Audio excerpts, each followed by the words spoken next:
भैया का भैया डूब रहा, अब नैया पार करो भैया। आज आपका भाई कष्ट पा रहा है, मुझे इस मझधार से बाहर निकालो। गोकर्ण जी ने कहा कि अरे भैया तुम परेशान ना हो, अब तुम जाओ। प्रातः काल होने पर मैं बड़े बुजुर्गों से सलाह लूंगा कि क्या करें जिससे तुम्हारा उद्धार हो सके। धुंधकारी चला जाता है, गोकर्ण महाराज सो जाते हैं। महाराज नींद तो नहीं आई, सोच विचार कर रहे हैं क्या किया जाए। जैसे ही प्रातः काल होता है, हे शौनक ऋषियों, तो आज गोकर्ण महाराज ने एक बैठक की और उसमें अपने बुजुर्गों को सम्मिलित किया, संतों को, ब्राह्मणों को बुलाया, उनसे प्रश्न कर दिया, जो घटना घटी सारी वार्ता बताई। तो उन सबने कहा कि हे गोकर्ण, तुम तो स्वयं पंडित हो, ज्ञानी हो, कहा मैंने सब कुछ किया लेकिन उसका उद्धार नहीं हुआ। बोले तो सुनो, इस संसार में दो ही देव ऐसे हैं जो प्रत्यक्ष नजर आते हैं। दो देव ऐसे हैं जो हमें प्रत्यक्ष नजर आते हैं, एक सूर्य देव और एक चंद्र देव। बोले चलो हम सूर्य देव का सहारा लेते हैं। आज प्रातः काल के सूर्य देव जैसे ही उदय होते हैं, पहुंचे स्तुति की तो सूर्य देव प्रकट हुए, सारी वार्ता बतलाई। तो आज सूर्य भगवान ने एक श्लोक का उच्चारण किया। तो वेद व्यास महाराज ने वर्णित किया क्या कि श्रीमद् भागवतान मुक्ति सप्ताह वाचनम कुरु इति सूर्यवाचा सर्वे धर्म रूपम तु विश्रिता। कि श्रीमद् भागवतान मुक्ति सप्ताह वाचनम कुरु इति सूर्यवाचा, यानी सूर्य भगवान के वचन हैं कि हे गोकर्ण महाराज, आपने सब कुछ करके देख लिया, कुछ नहीं हुआ, तो मैं तुम्हें वचन देता हूं, तुम एक बार श्रीमद् भागवत सप्ताह ज्ञान यज्ञ का अनुष्ठान करिए संकल्पित करके। उससे अवश्य ही तुम्हारे उस धुंधकारी भाई का कल्याण होगा, उद्धार होगा। सूर्य भगवान के वचनों को सुनकर आज गोकर्ण महाराज ने पंचांग को देखा, तिथि नक्षत्र गणना इत्यादि करने के पश्चात व्यासपीठ की रचना की और स्वयं ही उस व्यासपीठ पर विराजमान होते हैं। प्रथम दिवस की कथा जब प्रारंभ हुई तो उन्होंने अपने भाई का आवाहन किया। जब वो आया तो जिस जगह पर महाराज पंडाल लगा होता है, जहां कथा होती है, जो एक एरिया होता है, सर्कल, उतने बीच के अंदर कोई प्रेत शक्ति रुक नहीं सकती। क्यों? जिस जगह पर भगवान के नाम का गुणगान होता है, कथा होती है, तो उस जगह पर हनुमान जी महाराज का पहरा होता है कि भूत पिशाच निकट नहीं आवे और महावीर जब नाम सुनावे, हमेशा रहते हैं। तो आज जब ये आया तो इसे पंडाल में तो जगह नहीं मिली। पंडाल से बाहर ईशान कोण में एक महाराज सूखा हुआ बांस का वृक्ष था, उसमें कीड़ों ने छिद्र कर दिए थे। देखा होगा लकड़ी में जब कीड़ा लग जाता है घुन, तो छेद हो जाते हैं छोटे छोटे। तो ये वायु रूप में है, तो ये वायु रूप में होने के कारण उस बांस के अंदर प्रवेश कर जाता है। अब ये मन, वचन और श्रद्धा विश्वास के साथ गोकर्ण जी जो भागवत कथा सुनाते हैं उसे श्रवण करने लगे। प्रथम दिवस की कथा श्रवण की जब आरती हुई तो उस बांस की एक ग्रंथि फट जाती है। दूसरे दिवस की कथा हुई, आरती हुई, दूसरी गांठ फटी। ऐसे ही तीसरी, चौथी, पांचवी, छठवीं, सातवां दिवस जब हुआ तो एक घनघोर आवाज होती है। और जब घनघोर आवाज हुई महाराज, तो उस बांस से एक दिव्य पुरुष प्रकट होता। जब वो अपने स्वरूप में आया, कानों में कुंडल है, बलकल वस्त्र पड़े हैं। क्या देखा कि उसे लेने के लिए भगवान के पार्षद स्वयं आए। जब वो पार्षद आए और उस धुंधकारी को अपने विमान में बिठाया और लेकर जाने लगे, तो गोकर्ण महाराज ने आवाज लगाई, ठहरो, कि उपस्थितो तिष्ठते भद्रम ते तपः। ठहर जाओ, अरे दूतो रुकिए। पार्षदों से कहने लगे गोकर्ण महाराज, कथा तो यहाँ सभी ने समान रूप से सुनी, तो आप केवल मेरे भाई के लिए ही विमान लेकर क्यों आए, इनके लिए क्यों नहीं? कथा तो यहाँ सभी ने सुनी। तो उन पार्षदों ने कहा, अरे गोकर्ण महाराज, मेरी बात को जरा ध्यान से सुनो। आपने कथा सुनाई, यहाँ बैठे लोगों ने भी सुनी, और इस प्रेत योनि में पड़े तुम्हारे भाई इस धुंधकारी ने भी सुनी, लेकिन सुनने का भेद हुआ।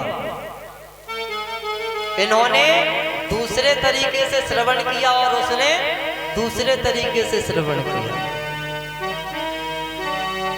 सुनने के भेद के कारण ही, क्यों तुम्हारे भाई ने 7 दिन निरा आहार व्रत रख करके इस कथा को श्रवण किया, सात्विक मन से कथा को श्रवण किया। इन श्रवणों के माध्यम से उसे अपने अंतःकरण में उतारा, उसके पश्चात उस पर मनन किया, चिंतन किया। लेकिन यहाँ जो लोग बैठे थे वो इतना विचार नहीं कर सके। वो तो यहाँ आकर अपने यहाँ की बात, वहां की बात, यहाँ बैठे, जब तन यहाँ बैठा है लेकिन मन कहीं और है। और ये बात महाराज धुंधकारी और उन श्रोताओं पर ही लागू नहीं होती, हमारे और आपके ऊपर भी लागू होती है। इसीलिए किसी कवि ने कहा है कि सब श्रोता श्रोता रूप नहीं होते। सभी श्रोता श्रोता का रूप नहीं हो सकते। क्यों नहीं हो सकते महाराज? कि सब श्रोता श्रोता रूप नहीं होते। क्यों? कि कुछ सोते और सरोते हैं, कुछ सोते और यहाँ आए। खूब चकाचक महाराज 8-10 पराठे डाल लिए। बोले अब समय नहीं कट रहा है, चलो कथा चल रही है वहीं चलते हैं, टाइम पास करेंगे। आए, बैठे, खंबे इत्यादि की धोख लगाई, आंख बंद करी, जिससे महाराज को ये लगे कि मनन चल रहा है, चिंतन चल रहा है कथा का। लेकिन वो पहुंच गए अपनी मस्ती में। कुछ तो महाराज सोने आते हैं और कुछ सरौता, जानते हो कटिंग जो जिससे सुपारी काटी जाती है, उनका कार्य क्या होता है? वो आए, बैठे, इधर उधर नजर घुमाई, बोले साउंड सही नहीं बज रहा। पंडित जी ने ये कथा बोली, ये इस तरीके से नहीं है, इस तरीके से है, इंस्ट्रूमेंट वाला सही नहीं बजा रहा। मतलब कटिंग करने आते हैं। कि सब श्रोता श्रोता रूप नहीं होते, और कुछ सोते और सरोते हैं। हे गोकर्ण, इसलिए कथा सुनने पर भी, इस भाव से आओगे तो कथा कितनी भी सुन लेना, क्या होगा कि इसलिए कथा सुनने पर भी और फल एक से नहीं होते हैं, इसलिए कथा सुनने पर भी फल एक से नहीं होते हैं, होते हैं।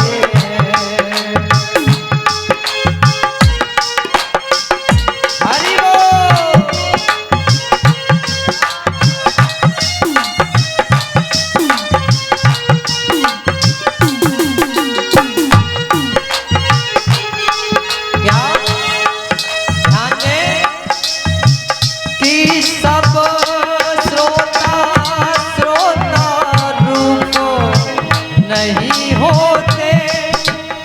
सभी श्रोता यहाँ हल्के, यहाँ जो लोग बैठे हैं मेरी बात का बुरा मत मानना, और मान भी जाओगे तो हमारा क्या करोगे, 7 दिन बाद हम अपने घर तुम अपने घर, फर्क नहीं पड़ता। आओ तो वेलकम और जाओ तो वेलकम। इसीलिए यहाँ आए हो, अपना उद्धार चाहो और चाहते हो कल्याण भी महाराज शरीर का तब ही होता है जब भगवान की कथा को श्रवण करो, तन मन चिंतन करिए, मनन करिए, उसके बाद उसे अपने हृदय में अंतःकरण में उतारिए, उसके पश्चात उस पर अमल करोगे तो महाराज कल्याण अवश्य होगा। और यदि आप इसी में रहे कटिंग करने में, सोने में, यदि नींद पूरी करने आओगे, कटिंग करने आओगे तो कुछ होने वाला नहीं है, ना ही हुआ था, ना हुआ है और ना आगे होगा। क्या सब श्रोता श्रोता रूप नहीं होते, कुछ सोते और सराते हैं, तो इसलिए कथा सुनने पर भी, इसलिए कथा सुनने पर भी फल एक से नहीं होते हैं, होते हैं।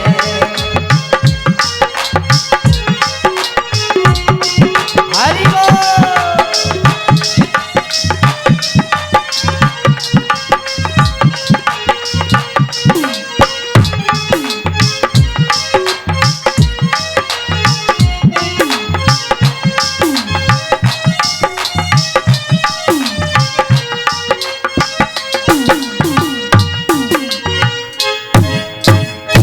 क्या बोलना पड़ेगा, जोर से बोलना पड़ेगा और जोर से। तो आज भगवान के पार्षदों ने कहा, हे गोकर्ण महाराज, इनके सुनने के भेद से ही इनके फल में भी अंतर हो गया। अंतर हुआ तो इसके लिए विमान आया, लेकिन इनके लिए विमान नहीं आया। और यदि आप इनका भी कल्याण चाहते हो तो आने वाले समय में आप कथा का पुनः स्थापन करें और वाचन करें, और ये भी कथा को मन से सुने, उस पर विचार करें, मनन करें, चिंतन करें, हृदय में अंतःकरण में उतारें, फिर उसके बाद उस पर अमल करें तो इनका भी मोक्ष संभव है। इतने वचनों को कहकर हे शौनक ऋषियों, उस धुंधकारी को अपने विमान में बिठाकर भगवान के पार्षद उसे वैकुंठ लोक में ले जाते। समय आने पर गोकर्ण महाराज ने पुनः कथा को स्थापना की, व्यासपीठ की रचना की, पुनः उस व्यासपीठ पर विराजित हुए, भगवान की कथा को संपूर्ण तरीके से भक्तों को श्रवण कराया। और उन सभी भक्तों ने भी उस कथा को मन लगा करके श्रवण किया, मनन किया, चिंतन किया। उसके फल स्वरूप में भगवान के पार्षद स्वयं आते हैं और उन सभी श्रोताओं को अपने विमान में बिठाकर भगवान के धाम ले जाते हैं। उन सभी का उद्धार होता है, मोक्ष होता है।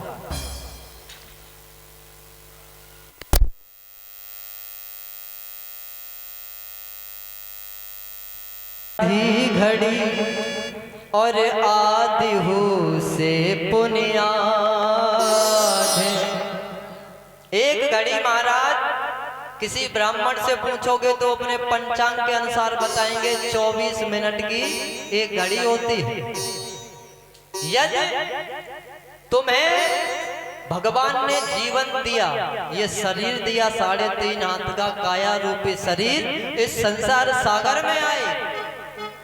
भगवान ने तुम्हारे जीवन यापन करने के लिए दिन और रात बनाए। चाहते तो पूरे 24 घंटों का दिन बना सकते थे, चाहते तो रात्रि भी कर सकते, लेकिन वो प्रभु है, सर्व अंतर्यामी है, सब कुछ जानते हैं। उन्होंने सोचा यदि मानव 24 घंटे कार्य करेगा तो थकेगा भी, तो इसीलिए प्रभु ने 12 घंटे का दिन बनाया और 12 घंटे की रात बनाई, जिससे 12 घंटे यदि मनुष्य कार्य करता है तो 12 घंटे के लिए विश्राम भी दिया। भगवान कहते हैं मैं ये नहीं चाहता कि मैंने तुझे बनाया, तुझे जन्म दिया, संसार सागर में भेजा तो तू मेरी ही पूजा करता रहे हमेशा। अपने कार्य को भी कर, लेकिन कुछ समय हमें भी दे। ज्यादा समय नहीं दे सकते हो तो हमारे संत क्या बतलाते हैं कि एक घड़ी आधी घड़ी और आदिहु से पुण्याद। एक घड़ी 24 मिनट निकालो, यदि 24 मिनट का भी समय नहीं मिलता है तो उसका भी आधा कर दिया, कितना हुआ हमारा 12 मिनट। कि एक घड़ी आधी घड़ी और आदिहु ते पुण्याद। आधी की भी आधी कर दी, आदिहु ते पुण्याद। 12 का आधा कर दो, कितना हुआ 6 मिनट। क्या जिस परम पिता परमात्मा ने हमें और तुम्हें इस दुनिया में भेजा, क्या हमारे पास उस परम पिता परमात्मा के लिए 24 घंटों में से 6 मिनट का समय नहीं मिल सकता या निकाल सकते? कि एक घड़ी आधी घड़ी और आदिहु ते पुण्याद। 6 मिनट और इतना भी यदि नहीं कर सकते हो तो क्या करना सीख जाओ कि तुलसी संगत साधु की अरे हरे कोटि अपराध। केवल संतों का समागम कर लो, कल्याण हो जाएगा। केवल संतों का संग कर लो, साथ कर लो क्षण भर के लिए। महाराज अंग ने केवल कुछ क्षणों के लिए ही संतों का समागम किया था, उसी से उनका कल्याण हो गया था महाराज। इसीलिए हमें अपने जीवन में परोपकारिता करनी चाहिए। अपने शरीर से किसी को कष्ट ना पहुंचे, इस बात का हमेशा ध्यान रखना चाहिए।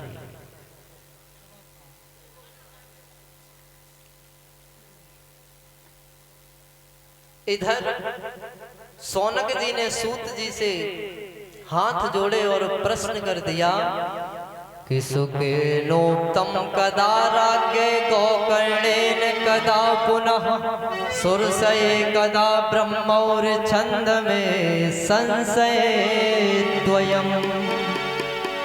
हे सूत जी महाराज, सुखदेव जी ने राजा परीक्षित को और गोकर्ण ने धुंधकारी को और सनकाद ऋषि ने नारद जी को किस किस समय कथा श्रवण कराई, कृपया करके मेरा ये संशय दूर करिए। तो सूत जी महाराज कहने लगे, अरे सौनक ऋषियों सुनो, किया कृष्णेन निर्गमा श्रीधारिका गते कलौ नवमीतौ नवस्य च कथारंभे सुको करोति। सुनो,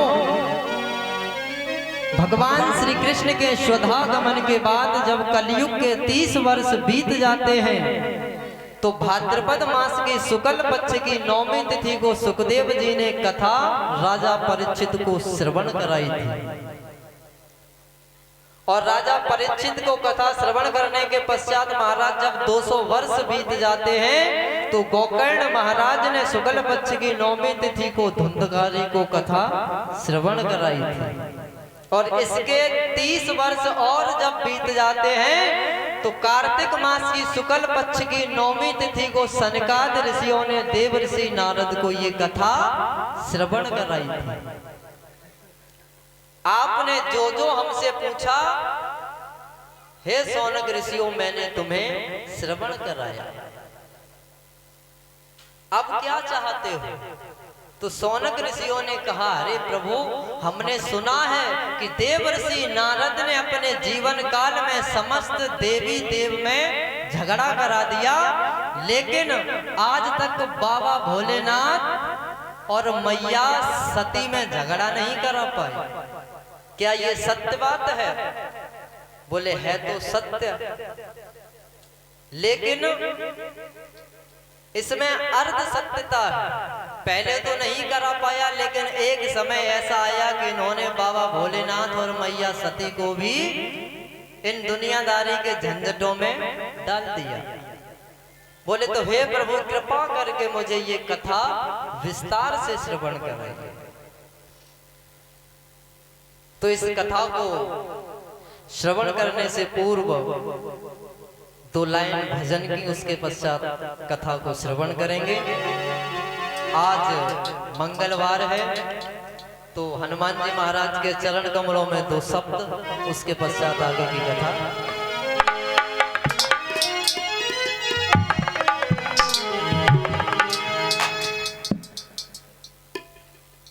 कि दुनिया में देव हजारों हैं,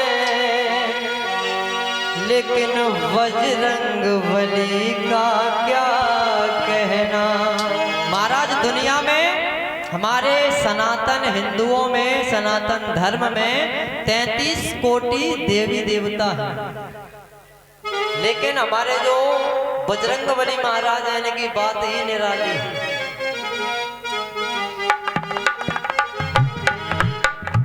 कि इनकी भक्ति का क्या कहना, इनकी शक्ति का क्या कहना।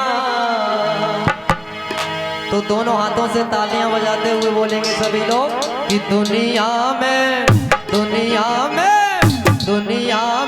देव हजारों हैं, बजरंग बली का क्या कहना। दुनिया में देव हजारों हैं, बजरंग बली का। इनकी भक्ति का क्या कहना, इनकी शक्ति का क्या कहना। इनकी भक्ति का क्या कहना, इनकी शक्ति का क्या कहना। दुनिया में देव हजारों हैं, बजरंग बली का क्या कहना। दुनिया में देव हजारों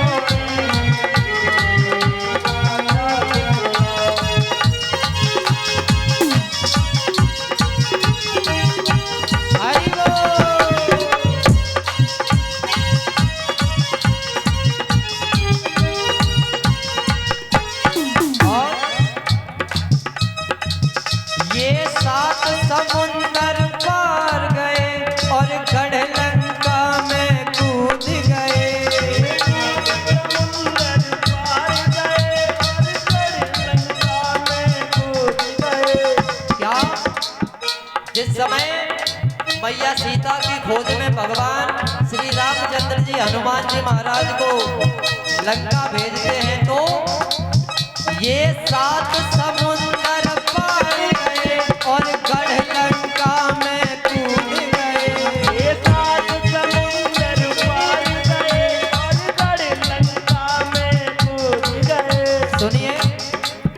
लंका में पहुंच गए तो रावण को डराना क्या कहना, लंका को जलाना क्या कहना। रावण को डराना क्या कहना, लंका को जलाना क्या कहना। हो दुनिया में देव हजारों हैं, बजरंग बली का क्या कहना। दुनिया में देव हजारों हैं, बजरंग बली का क्या कहना। इनकी भक्ति का क्या कहना, इनकी शक्ति का क्या कहना। इनकी भक्ति का क्या कहना, इनकी शक्ति का क्या कहना। दुनिया में देव हजारों हैं, बजरंग बली का क्या कहना। दुनिया में देव हजारों हैं, बजरंग बली का क्या कहना।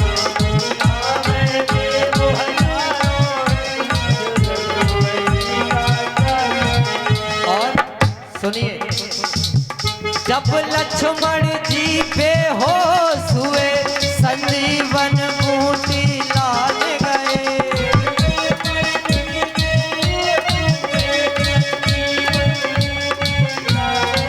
सुने, जिस समय लक्ष्मण जी महाराज को शक्ति लग जाती है, मूर्छित हो जाते हैं, तो संजीवनी बूटी की खोज में जाते हैं। हो जब लक्ष्मण जी बेहोश हुए, तो संजीवन को लान गए। जब लक्ष्मण जी बेहोश हुए, संजीवन बूटी लान गए। हो लक्ष्मण को झिलाना क्या कहना, पर्वत को उठाना क्या कहना। लक्ष्मण को झिलाना।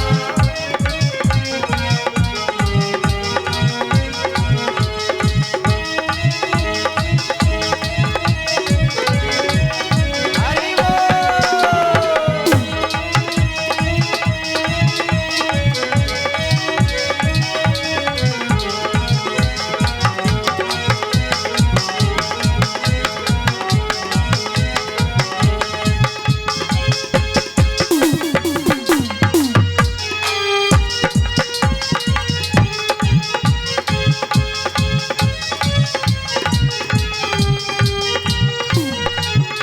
और क्या बताते हैं कि भक्तों इनके सीने में तो सिया राम की मूरत बैठी है।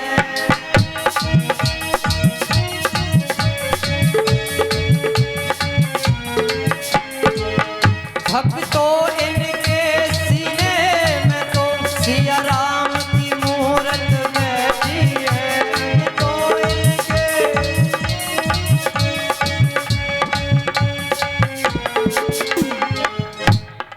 ये तो आपने सुना होगा कि इन्होंने सीना फाड़ के दिखाया था जिस समय विभीषण महाराज ने ताना दिया, तो हृदय में सिया राम जी के दर्शन करा दिए। ये राम दीवाना क्या कहना, गुण गाए जमाना क्या कहना। ये राम दीवाना क्या कहना, गुण गाए जमाना क्या कहना।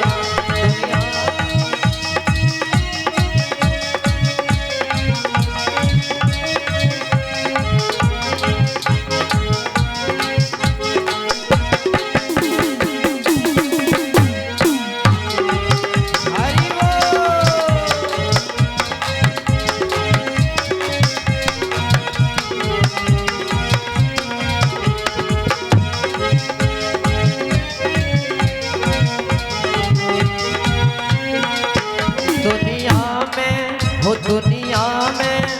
दुनिया में देव हजारों हैं, बजरंग बली का क्या कहना। दुनिया में देव हजारों हैं, बजरंग बली का क्या कहना। बजरंग बली का क्या कहना, बजरंग बली का क्या। प्रेम से बोलिए सिया राम जी महाराज।